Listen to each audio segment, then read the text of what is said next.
ઓમ શ્રી ગણેશાય નમઃ. જય શ્રી કૃષ્ણ મિત્રો.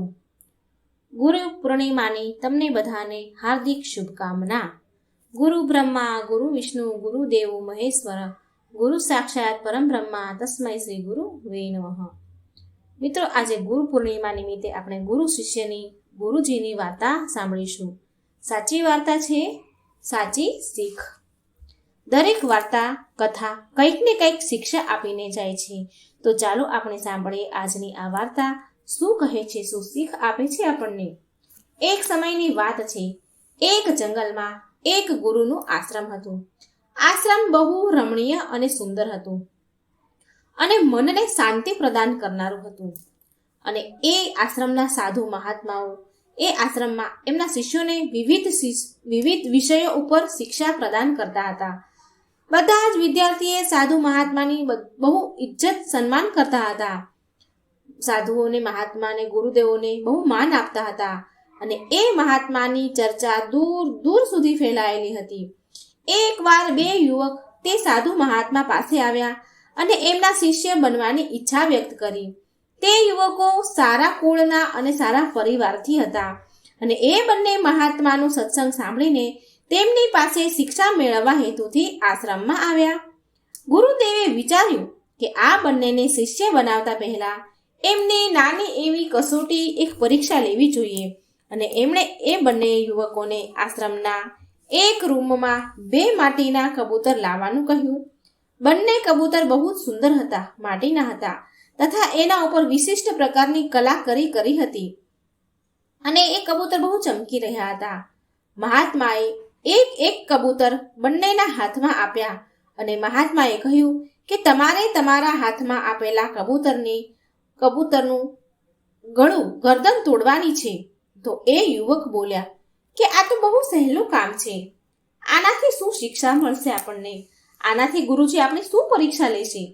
ગુરુજીએ એમની સામે એક શરત મૂકી કે તમારે આ કબૂતરનું ગળું ત્યારે તોડવાનું છે જ્યારે તમને કોઈ જોતું ન હોય. આ વાતનું ધ્યાન રાખજો, આ વાત યાદ રાખજો. તમને આ કબૂતરની ગરદન તોડતા કોઈ જોઈ લેશે તો તમે પરીક્ષામાં નિષ્ફળ થઈ જશો અને જેવી જ તમે આ કબૂતરની ગરદન તોડી નાખો તો મારી પાસે તરત જ આવી જજો. યુવકોને લાગ્યું કે આ તો બહુ સીધું સાધું અને સરળ કામ છે અને બંને આશ્રમથી બહારની તરફ ચાલ્યા ગયા. એક યુવક આશ્રમથી થોડે દૂર ગયો અને તેણે જોયું કે અહીં તો મને કોઈ જોઈ નથી રહ્યું, દૂર દૂર સુધી કોઈ દેખાઈ નથી રહ્યું, માટે આ કબૂતરની ગરદન તોડી નાખો અને ગુરુજી પાસે જઈને આ વાત કરું. બીજી બાજુ બીજો યુવક હતો. એ હાથમાં એક કબૂતર લઈને દૂર દૂર સુધી જંગલથી દૂર ચાલ્યો ગયો. એ જ્યારે ઘનઘોર જંગલમાં પહોંચી ગયો તો એક ઝાડ નીચે બેઠો અને કબૂતરની ગરદન તોડવાનો નિર્ણય કર્યો.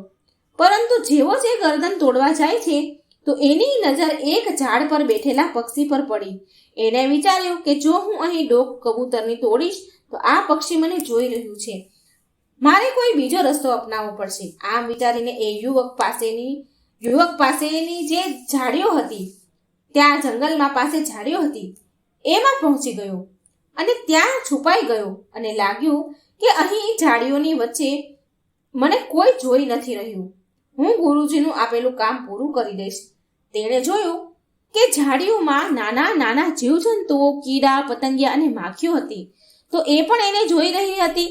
આમ વિચારીને એ ઝાડીઓમાં પણ કબૂતરની ગરદન ન તોડી શક્યો એ યુવક. થોડી વાર પછી એણે વિચાર કર્યો. પછી તેને એક ઉપાય સૂઝ્યો. એણે એક ખાડો ખોદ્યો અને એ ખાડામાં બેસી ગયો અને એને એવું લાગ્યું કે આ ખાડામાં મને કોઈ નથી જોઈ રહ્યું.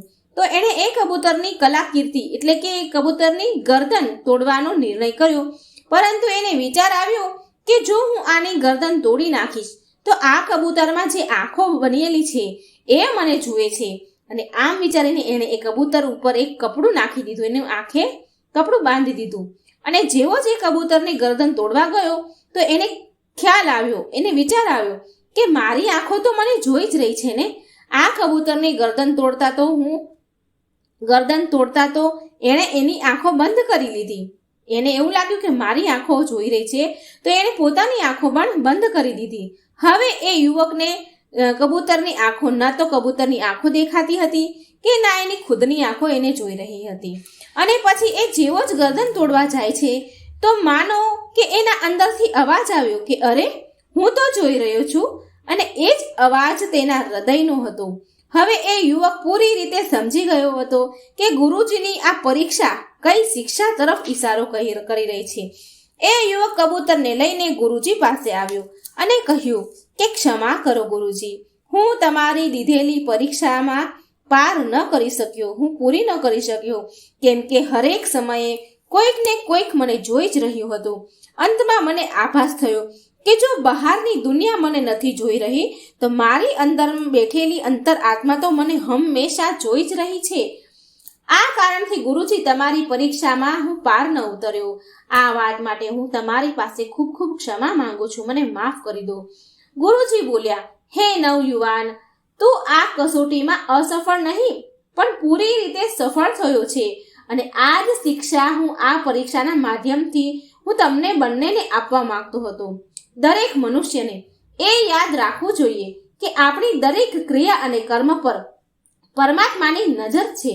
કોઈ પણ કાર્ય એ અપાર શક્તિથી છુપાયેલ નથી. માટે કોઈ પણ કાર્ય આ વાતને ધ્યાનમાં રાખીને કરવામાં આવે તો અનુચિત કાર્ય કરતા પહેલા આપણા કદમ જાતે જ રોકાઈ જશે. કોઈ ખોટું કરવા જતા હશો, કોઈ ખરાબ કામ કરવા જતા હશો તો એના એ કદમ એ વિચાર આપણા ટળી જશે. જો તમે એવું સમજશો કે કોઈ ન જુએ તો કંઈ નહીં, પણ મારી અંતર આત્મામાં બેઠેલો ભગવાન મને હરેક સમય જોઈ રહ્યો છે. તો મિત્રો, આ વાર્તા હતી ગુરુ શિષ્યની. આ વાર્તામાં તમને સારી શીખ મળી હશે એવી હું આશા રાખું છું. જો તમને વિડીયો સારો લાગ્યો હોય મિત્રો તો લાઈક કરજો, શેર કરજો અને આ ચેનલને સબસ્ક્રાઈબ જરૂર કરી દેજો. જય શ્રી કૃષ્ણ, રાધે રાધે, થેન્ક યુ.